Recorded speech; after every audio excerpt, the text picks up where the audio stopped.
Halo Sobat Kabar Bursa, Editorial Point kembali hadir. Kali ini episode ke-47. Senang sekali berjumpa dengan Anda. Saya Jacob Tobing siap berdiskusi bersama pemimpin redaksi Kabar Bursa, Usle Menusle. Halo, apa kabar Sobat Kabar Bursa? Sehat kan?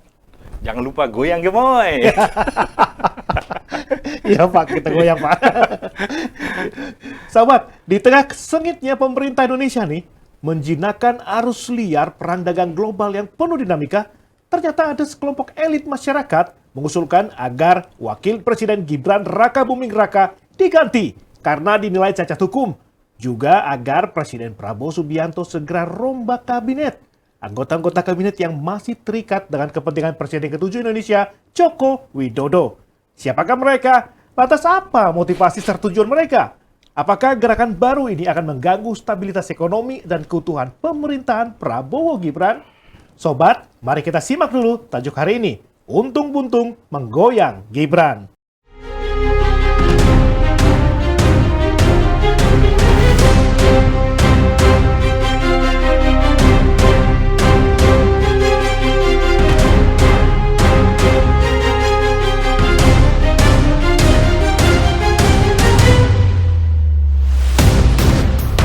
Forum Silaturahmi Purnawirawan Prajurit TNI bersama para tokoh masyarakat di Kelapa Gading, Jakarta Utara 17 April 2025 menghasilkan 8 butir pernyataan sikap dalam mendukung Presiden Prabowo Subianto menyelamatkan Negara Kesatuan Republik Indonesia. Sekitar 103 jenderal, 73 laksamana, 65 marsikal, dan 91 kolonel perwira tinggi purnawirawan TNI, termasuk diantaranya para sesepuh TNI, mantan Wakil Presiden Jenderal Purnawirawan Tri Sutrisno, dan mantan Wakil Panglima ABRI, juga mantan Menteri Agama Jenderal Purnawirawan Fakhrul Rozi. Maijen Purnawirawan TNI Sunarko membacakan 8 butir pernyataan sikap tersebut, yakni tuntutan kembali ke UUD 1945 asli, sikap mendukung Astacita kecuali kelanjutan IKN, menghentikan proyek strategis nasional seperti Pantai Indah Kapuk 2, Rempang, dan lainnya. Butir keempat, menghentikan tenaga kerja asing asal Cina.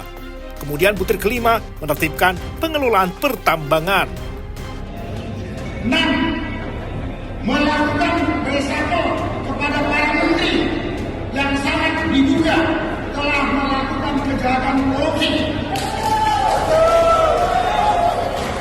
dan mengambil tindakan tegas kepada para pejabat dan aparat negara yang masih terikat dengan kepentingan mantan Presiden RI Joko Widodo. 7. Mengembalikan Polri pada fungsi Kamtipmas, keamanan dan ketertiban masyarakat di bawah Kementerian Dalam Negeri Republik Indonesia. 8. Mengusulkan pergantian Wakil Presiden kepada MPR. Karena keputusan MK terhadap pasal 169 huruf Q Undang-Undang tentang Pemilu telah melanggar hukum acara MK dan Undang-Undang Kekuasaan Kehakiman. Tuntutan pergantian Wakil Presiden Gibran Rakabuming Raka pun cukup lantang terdengar hingga di Istana Kepresidenan. Sayangnya, respon datang justru dari penasihat khusus Presiden Bidang Politik dan Keamanan, Wiranto. Atas izin Presiden Prabowo, Wiranto menghimbau agar masyarakat tidak terprovokasi oleh berbagai isu di media sosial dan tetap menjaga ketenangan serta persatuan nasional. Terkait isi pernyataan dan usulan, Wiranto menjelaskan Presiden Prabowo tidak bisa spontan memberi tanggapan, walau memiliki jiwa sabta marga dan sumpah prajurit dengan purnawirawan satu alma maternya. Alasannya, selain menyentuh persoalan yang sangat fundamental, khususnya usulan pergantian Wakil Presiden berada di luar kewenangan eksekutif. Bahwa Presiden, walaupun sebagai kepala negara, kepala pemerintahan, ya, juga Panglima tertinggi TNI, istilahnya ya, mempunyai kekuasaan yang tak terbatas, ya. Artinya kekuasaan beliau, kewenangan dia terbatas juga, ya. Dalam negara yang kita menganut res politika, ada pemisahan antara ya, eksekutif, legislatif, dan yudikatif. Tidak bisa saling mencampuri di situ. Maka usulan-usulan yang ya bukan bidangnya presiden, bukan domain presiden, tentu ya presiden tidak akan ya menjawab atau merespon itu. Kritik terhadap Gibran Raka Buming Raka tidak terlepas dari persepsi publik soal dinasti politik keluarga Joko Widodo. Narasi koneksi kekuasaan melenggangkan jalan Gibran menuju posisi RI 2 hingga kini masih terus menjadi kontroversi. Walau secara legal tidak ada pelanggaran, persepsi publik dan moral politik tak henti-henti diungkit-ungkit. Jika menakar untung-buntung menggoyang Gibran, maka tolak ukurnya juga harus memperhitungkan kepercayaan publik, khususnya dunia usaha. Pemerintah yang solid tentu mencerminkan stabilitas, yang merupakan kunci dan jaminan agar pertumbuhan ekonomi terjaga dan mencapai target. Indonesia membutuhkan arah yang jelas, kepemimpinan yang tegas, serta fokus mewujudkan Indonesia Emas 2045 mendatang.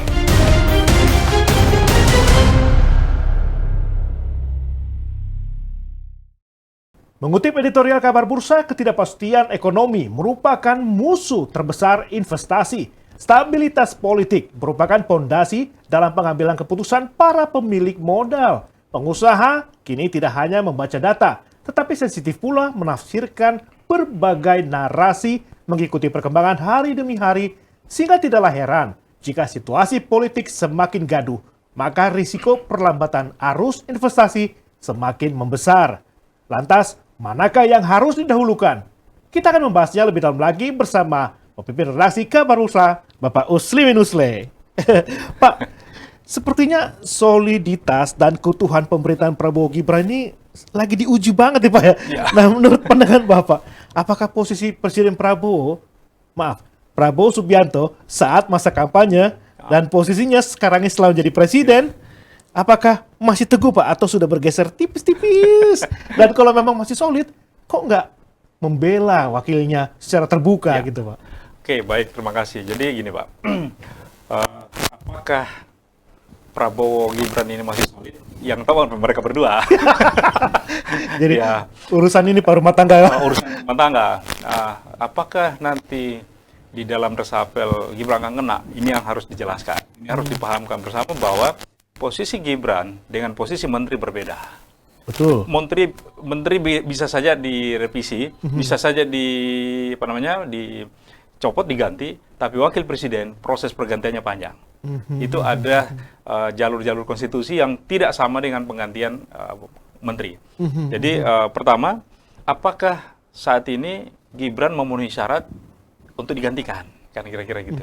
Nah, jadi lalu kemudian juga yang kedua, mohon maaf kepada para purnawirawan TNI, desakan ke Pak Prabowo ini di tengah situasi pemerintah lagi berjuang untuk menghadapi krisis ekonomi global, ancaman resesi, menurut saya tidak bijak juga. Kontraproduktif dan menambah beban pekerjaan seorang presiden. Ya, kalau kita bisa berandai-andai, kenapa ini barang tidak diapungkan pada saat Pilpres?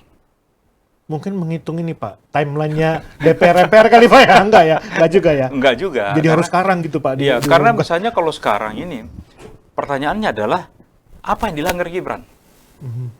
Ya kan? Itu kan semua sudah disampaikan sih, ada 8 itu semuanya, tapi kan sebetulnya alasan pemberhentian presiden dan wakil presiden, sebagaimana diatur di pasal 7A Undang-Undang Dasar 1945 hasil amandemen, itu kan sudah disebutkan bahwa jika terjadi pengkhianatan terhadap negara, buktikan dulu itu. Kedua, korupsi, penyuapan, tindak pidana berat lainnya, misalnya pembunuhan dan sebagainya, perbuatan tercelah. Nah, paling ini yang mereka sebut-sebut hari ini kan perbuatan tercelah tuh, dikait-kaitkan dengan apa, tapi kan itu harus dibuktikan lewat pengadilan. Betul. Nah, jadi kemudian berikutnya tidak lagi memenuhi syarat sebagai wakil presiden. Nah, memenuhi syarat sebagai wakil presiden itu pertama, warga negara Indonesia sejak kelahirannya. Tidak pernah menerima kewarganegaraan lain. Kalau saat ini Gibran tiba-tiba ketahuan, dia tercatat juga sebagai warga negara Singapura, secara otomatis dia sudah melanggar. Tidak pernah mengkhianati negara. Nah, sekarang ini harus dibuktikan. Pengkhianatan terhadap negara tidak bisa hanya omong-omong, tapi harus dibuktikan lewat pengadilan. Nah, kemudian mampu secara rohani dan jasmani. Ini juga apakah dia tidak mampu secara jasmani dan rohani, itu juga harus bisa dibuktikan. Nah, jadi masih sangat debatable. Itu yang diatur di dalam undang-undang. Kemudian ada syarat tambahan berdasarkan Undang-Undang 7 Undang-Undang nomor 7 tahun 2017. Itu ada banyak sekali, bertakwa kepada Tuhan yang Maha Esa. Syarat pencalonan. Itu pada saat pencalonan kemarin. Nah, bahwa kemudian dianggap bahwa pada saat pencalonan itu bermasalah, lakukan langkah konstitusi, gugat putusan MK yang memungkinkan seorang calon wakil presiden berusia di bawah 40 tahun dengan alasan pernah menjabat jabatan publik, dalam hal ini kepala daerah, karena yang dihasilkan melalui pemilu. Kan itu kurang lebih putusan MK nomor 90 tahun 2023. Nah, kalau misalnya MK tiba-tiba batalkan itu, nah sekarang juga harus dilihat klausulnya MK. Kalaupun itu dibatalkan misalnya, apakah itu berlaku surut kepada Pilpres 2024 atau yang akan datang? Kan itu harus dilihat supaya ada kepastian hukum. Nah ini, jadi sekali lagi, Pak Prabowo dalam kasus ini sangat bisa jadi itu menjadi dapat tambahan beban. Padahal dalam situasi seperti ini dibutuhkan soliditas, kebersamaan semua, soliditas kita semua ini bersatu semua, agar kemudian pemerintah bisa memikirkan bagaimana jalan keluar terbaik menghadapi perang tarif antara Amerika dan Cina, yang kemudian ujung-ujungnya akan berdampak pada kesejahteraan masyarakat. Nah, karena kalau ini semakin dibuat semakin gaduh, lalu kemudian ketika terjadi chaos, ini mereka mau tanggung jawab nggak? Oke Pak, kita udah menangkap gambaran tantangan dan beban yang dipikul sama Presiden Prabowo. Nah, tapi posisi Pak Prabowo sendiri bagaimana nih Pak? Kalau memang sulit, kenapa sih nggak terbuka ngomong, oke, saya istilahnya membela wakilnya, bukan mengutus penasehat aja Pak? Iya, karena Pak Prabowo tahu persis bahwa itu bukan ranahnya. Untuk penggantian wakil presiden bukan ranah presiden.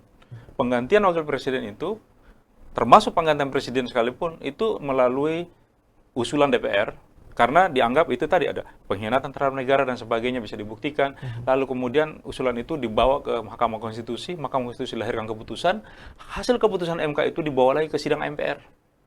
Ada masanya tuh, ada berapa hari, berapa pekan, untuk kemudian diselesaikan, baru bisa diganti. Nah, kalau Pak Prabowo terjebak dalam permainan ini, sangat bisa jadi memukul dirinya. Jangan-jangan kemudian kalau dia mengakomodir usulan para pernawiran jenderal itu, pernawiran TNI itu, justru dia yang dianggap melakukan pengkhianatan terhadap negara karena melanggar konstitusi. Bisa menjadi pukulan balik buat Pak Prabowo, Pak. Ya memang bukan ranahnya sih Pak ya. Tapi apakah Pak Presiden Prabowo istilahnya paling tidak menunjukkan bahwa pemerintah masih solid dengan membela secara terbuka gitu? Justru kalau Pak Prabowo langsung tampil itu kan amunisi terakhir. Ya kan gitu. Nah, kalau kita lihat entah ada kaitannya atau tidak, harusnya ini kan cukup dengan juru bicara presiden yang menjawab. Tapi kan juru bicara sudah mundur kan. Soalnya seperti berumah tangga Pak. Ayah ibu harus istilahnya di depan anaknya memperlihatkan kemesraan. Ya. Nah, tapi saat ini kan beberapa bulan terakhir kita jarang melihat ini Bapak Prabowo dengan Gibran bersama-sama, tidak menunjukkan kemesraan, malah sendiri-sendiri aja Pak. Kemesraan dan kekompakan itu kan tidak harus ditunjukkan lewat harus selalu nempel-nempel kan gitu. Tapi apakah masing-masing bisa menjalankan tugas pokok dan fungsinya yang diberikan oleh negara atau seperti apa? Kan ini kan kita belum lihat nih. Sama juga kemesraan seorang bapak dan seorang ibu kan tidak harus diumbar ke publik. Kemesraan itu kan di ruang privat. Nah ini kekompakannya, apakah ini kan kaitannya juga, apakah wakil presiden sudah menjalankan tugasnya dengan baik? Paling tidak sampai evaluasi sejumlah lembaga sampai 100 hari kepemimpinan Prabowo Gibran dan para menterinya semua kan dianggap nilainya kan cukup tinggi, kepercayaan publik bahwa mereka cukup kompak. Dan Pak Presiden juga sudah menyampaikan, nah ini kita nunggu dalam rangka 6 bulan, apakah akan ada evaluasi dalam waktu dekat, apakah akan ada rapat kabinet lagi yang kemudian hasilnya mengumumkan keluar. Nah, karena lagi-lagi memang sebetulnya tugas utama yang sekarang harus diselesaikan oleh Pak Prabowo adalah bagaimana menyelesaikan krisis ekonomi ini. Oke, masih ngomong soal tugas, kita balik lagi ke supaya lebih objektif Pak, menurut dari redaksi sendiri. Sebenarnya kinerja wakil presiden ini, Raka Buming Raka ini sudah optimal belum sih? Terus kira-kira indikator keberhasilannya apa supaya kita menilai, oh iya benar berhasil?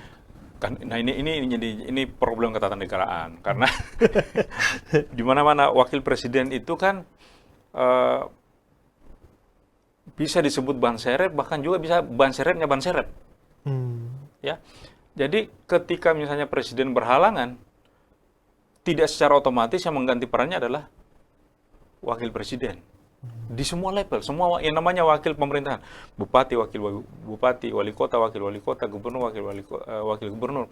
Tidak serta-merta ketika gubernur misalnya meninggalkan tempat, secara otomatis yang menempati jabatan itu adalah wakilnya. kecuali secara serta-merta ketika presiden berhalangan tetap, maka kemudian wakil presiden yang menggantikan posisinya.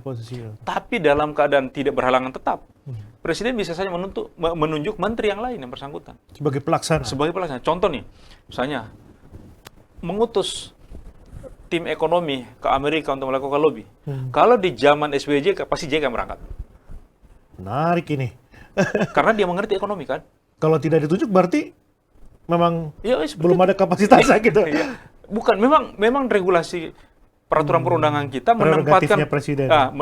menempatkan wakil itu betul-betul ban serepnya ban serep. Astaga, gitu Pak ya. Kita lihat ini problem. Jadi di mana-mana makanya di kepala daerah itu baru 1, 2, 3 bulan sudah pecah kongsi.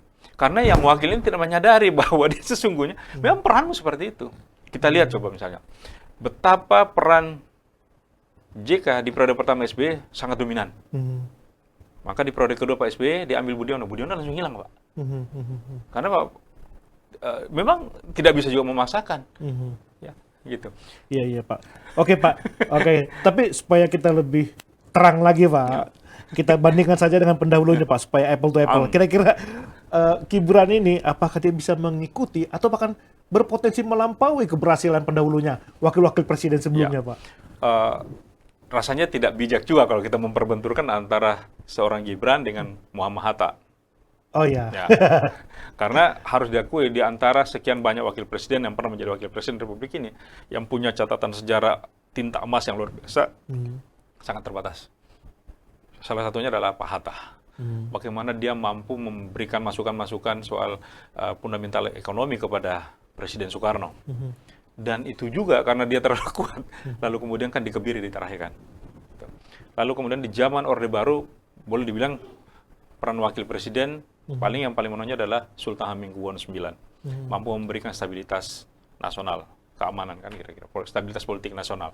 Kemudian sesudah itu peran wakil presiden termasuk yang ada di Barisan Purnawirawan itu Tapi kan sebatas simbolis saja Pak. Boleh dibilang seperti itu karena betapa kuatnya hegemoni seorang Presiden Soeharto ketika itu.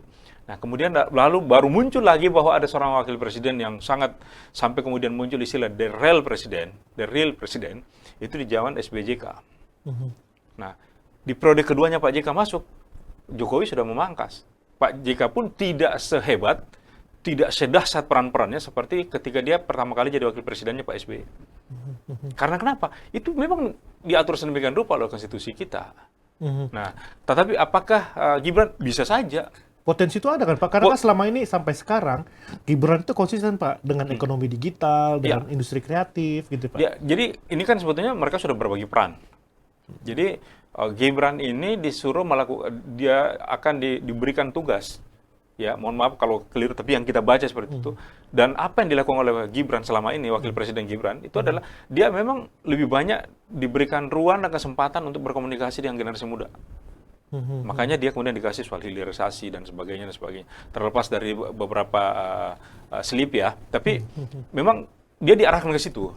Ya. Dan ini kan kali pertama setelah sekian puluh tahun Indonesia merdeka, kita tapi itu juga karena regulasi yang baru berubah, bahwa kita memiliki seorang wakil presiden yang masih sangat muda, gitu. Nah, kita berharap Bapak Wakil Presiden yang terhormat itu mau belajar untuk meningkatkan kapasitasnya.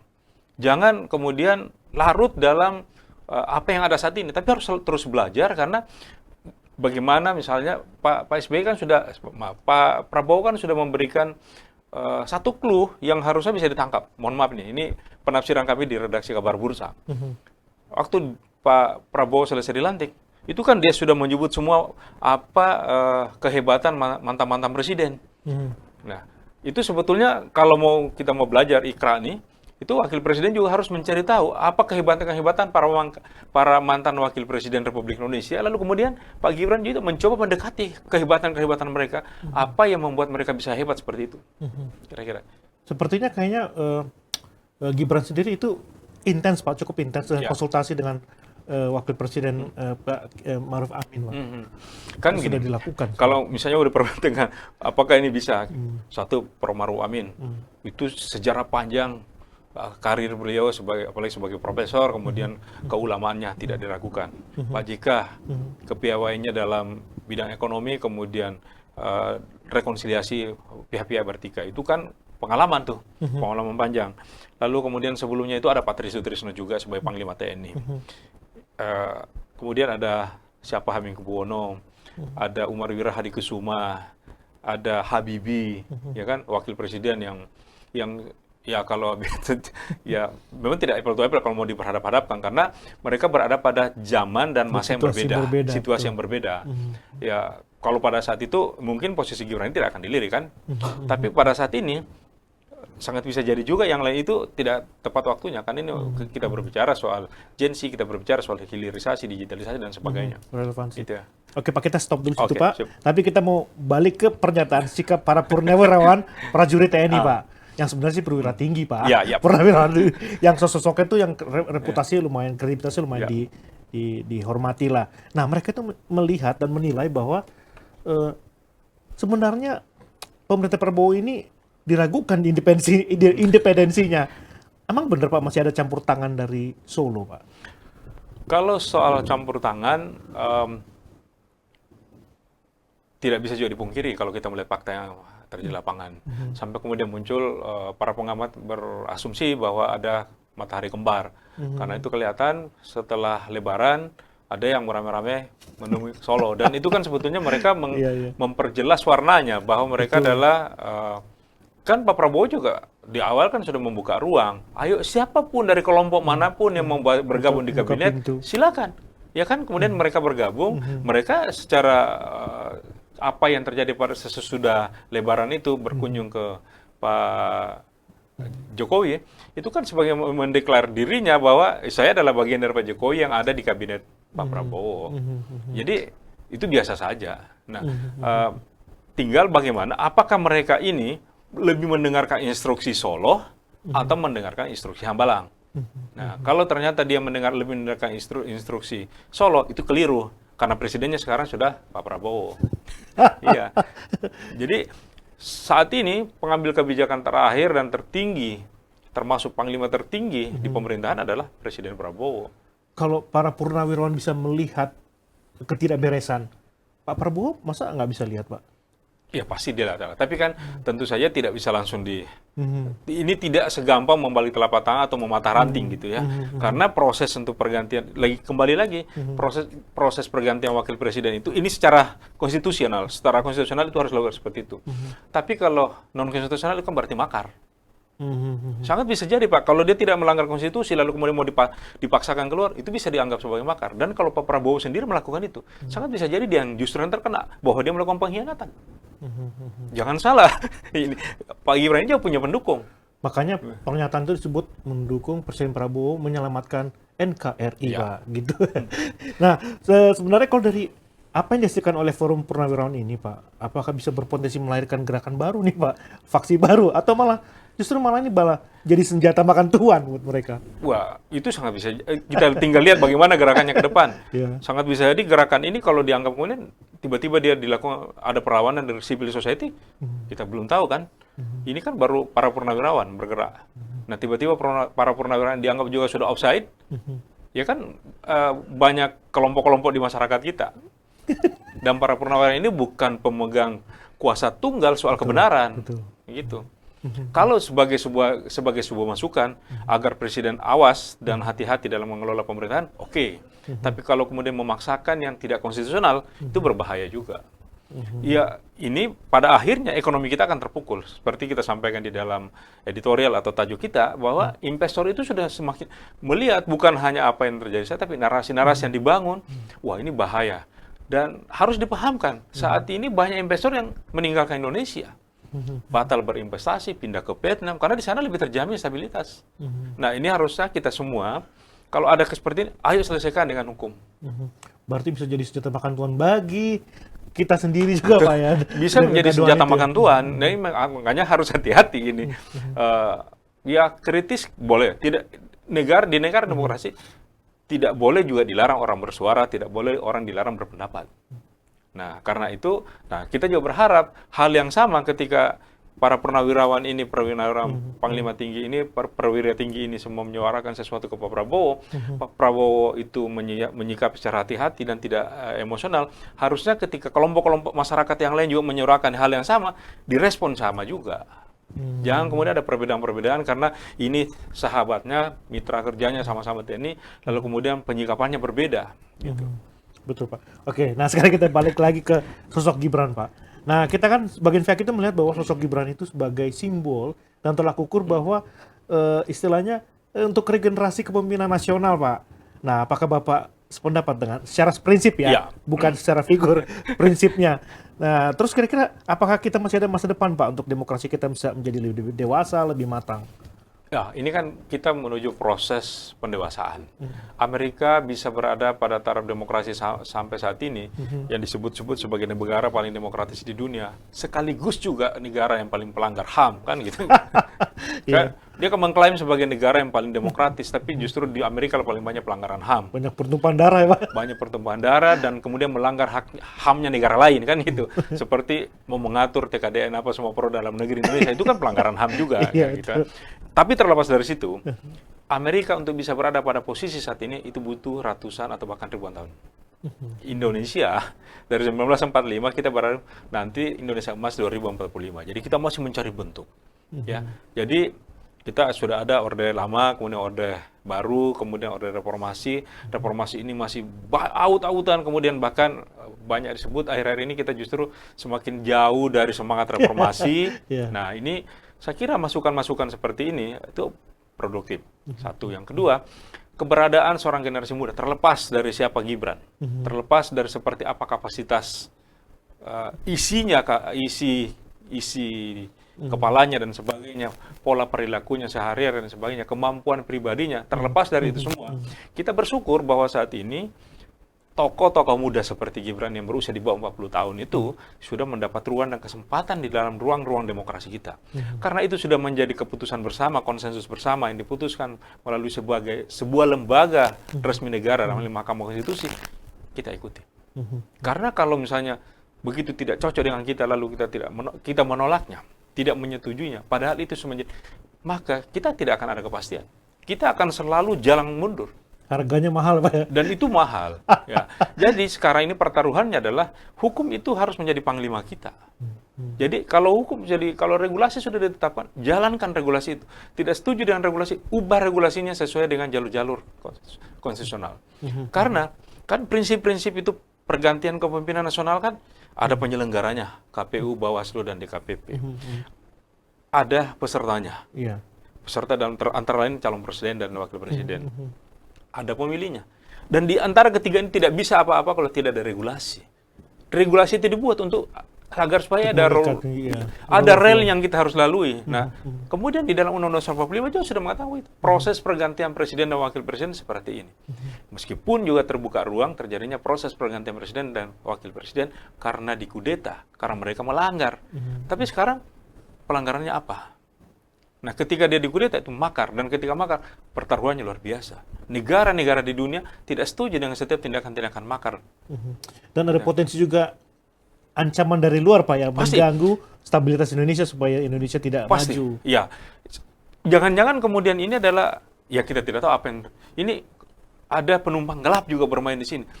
Kemudian ditiup-tiupkanlah, lalu kemudian kita semakin berada pada kondisi atau posisi yang sulit untuk keluar dari krisis ekonomi saat ini. Itu pasti ada kepentingan global kan. Menarik. Kan banyak juga negara yang tidak suka kalau Indonesia maju. Pasti itu. Menarik. Luar biasa. Poinnya ditangkap dengan sangat jelas. Dan untuk terakhir, Pak, kira-kira apa yang bisa Bapak ulas untuk final word-nya dari redaksi Kabar Usaha soal untung-buntung menggoyang Gibran ini, Pak? Ya, jadi kita di redaksi melihat bahwa silahkan kalau ada pelanggaran sampaikan, ya, tapi diselesaikan dengan baik dan berkepastian hukum. Karena investasi dan investor itu sangat juga dipengaruhi oleh kepastian politik, stabilitas politik sebuah negara. Semakin kita stabil, maka semakin gampanglah tumbuh investasi. Kalau kita misalnya belum apa-apa sudah gonjang-ganjing lagi, berubah kiri dan kanan, investor akan lari. Iya. Ya, nah ini bukan berarti kita terlalu mendewa-dewakan investor, tapi memang saat ini kita butuh investor untuk mengangkat perekonomian kita. Iya. Presiden Prabowo dan Gibran, wakil presiden, itu di target mereka adalah pertumbuhan ekonomi 8,3%. Ini untuk mempertahankan saya di angka 5% sudah sangat luar biasa Iya. beratnya. Barusan Menteri Keuangan Ibu Sri Mulyani menyampaikan bahwa kondisi APBN kita di Maret itu defisit berapa ratus triliun. 100 triliun lebih. 100,2 triliun. Itu dalam 3 bulan pertama. Nah, kalau ditambah lagi dengan gonjang-ganjing seperti ini yang tidak terkontrol, tidak terkelola dengan baik, dan bahkan kemudian akan menjadi tambahan beban buat pemerintah, itu akan semakin repot kita. Nah, karena itu, mari sekali lagi seperti tawaran Pak Presiden Prabowo di awal ketika beliau dilantik sebagai presiden, mari kita semua, seluruh elemen bangsa ini bersatu untuk memajukan masyarakat, bangsa dan negara. Bahwa tidak semua kita harus menjadi presiden, karena memang presiden itu dalam satu periode hanya satu. Wakil presiden hanya satu. Yang terpilih kebetulan bukan dari kelompok kita, sudahlah. Kita legowo dan kita beri dia kesempatan sampai selesai kontrak politiknya. Kecuali dia melakukan pelanggaran yang luar biasa seperti yang dipersyaratkan di dalam undang-undang, ayo kita lawan. Tapi kalau dia berikan ruang dan kesempatan agar mereka membuktikan mampu menunaikan janji-janjinya pada saat kampanye Pilpres.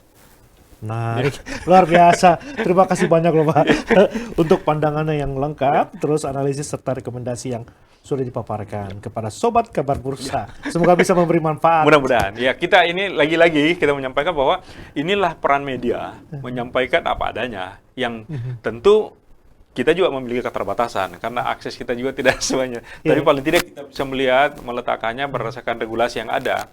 Dan bahwa orang mengatakan regulasi nonsen, oke, tapi bagaimanapun juga bernegara dan berbangsa itu harus ada. Kita taat pada konstitusi dasar.